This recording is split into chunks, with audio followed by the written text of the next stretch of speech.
فرانسوي ژبه دې نه زده کیږي، د فرانسوي ژبې په ګرامر کې مشکل لري، ویډیو تر اخره راسره وګوره. السلام علیکم ګرانو هیوادوالو، د اف کې ټیچینګ لینګویجز آنلاین یوټیوب چینل ته هرغلاست. نن زموږ د درس موضوع دی le verbe faire، یعنی د faire ورب یا فعل څه معنا لري او په مختلفو زمانو کې لکه présent، passé composé، le futur et l'imparfait کې څنګه پکې جملې جوړ کړو. دلته یو څو مثالونه تاسو ته وړاندې کوم. Présent. Aujourd'hui, je fais mes devoirs avec beaucoup de concentration. Aujourd'hui, je fais mes devoirs avec beaucoup de concentration. نن زه خپل کورنۍ دنده ډیر په احتیاط ترسره کوم. Aujourd'hui معنا نن. Je fais زه کوم mes devoirs خپل کورنۍ دنده avec سره beaucoup یعنی ډیر د concentration په احتیاط یا ډیر په توجه سره.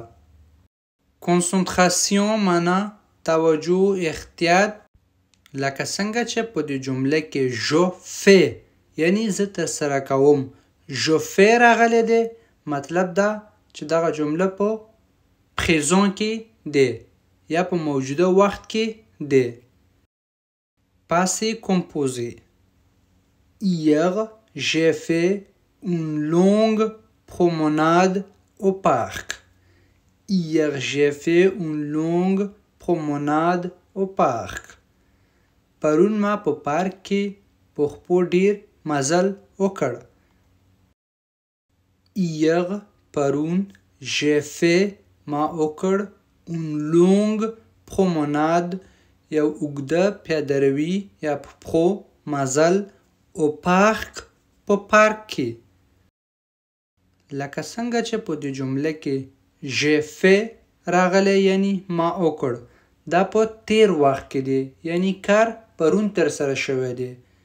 دې له خاطره دا جمله په passé composé کې یا په تیر وخت کې دی. L'imparfait. Quand j'étais petit, je faisais toujours du vélo avec mes amis. Quand j'étais petit, je faisais toujours du vélo avec mes amis. کله چې زه کوچنی وم ما به همیشه خپلو ملګرو سره بایسکل چلوو.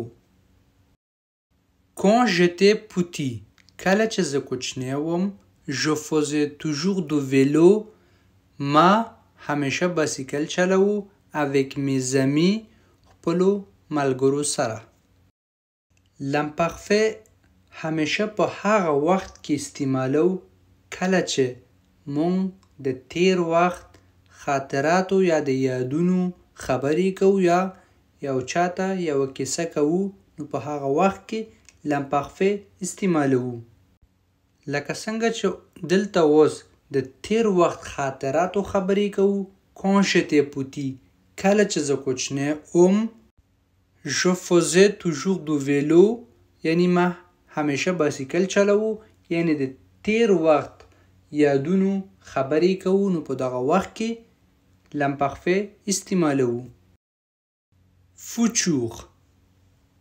Demain je ferai un gâteau pour l'anniversaire de ma sœur. Demain je ferai un gâteau pour l'anniversaire de ma sœur. سبا به زه د خپل خور سالګري لپاره کیک جوړوم. Demain سبا je ferai un gâteau زه به یو کیک جوړوم یا یو کیک پخوم pour l'anniversaire سالګري لپاره de ma sœur زما د خور.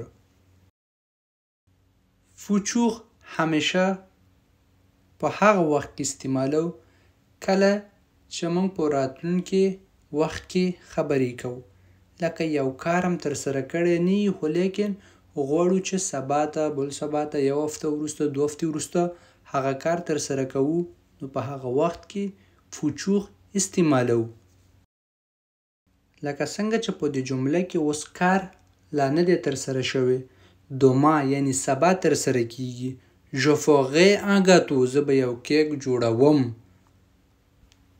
کیک به سبا جوړوم. نو په دغه وخت کې مونږ je ferai استعمالوو. دغه جمله اوس تاسو بشپړه کړئ. Demain, je خلیګه mes courses au supermarché. دغه جمله اوس تاسو بشپړه کړئ چې په دې خلیګه کې کوم یو اپشن راځي. اول ferai، دویم fera، دریم fait، څلورم faisait. کوم یو چې تاسو ته صحیح ښکاري په کامنټ کې ولیکئ. ویډیو لایک او شیر کړئ چې نورو ملګرو ته هم ورسیږي او هغوی هم یو څه ترېنه زده کړي.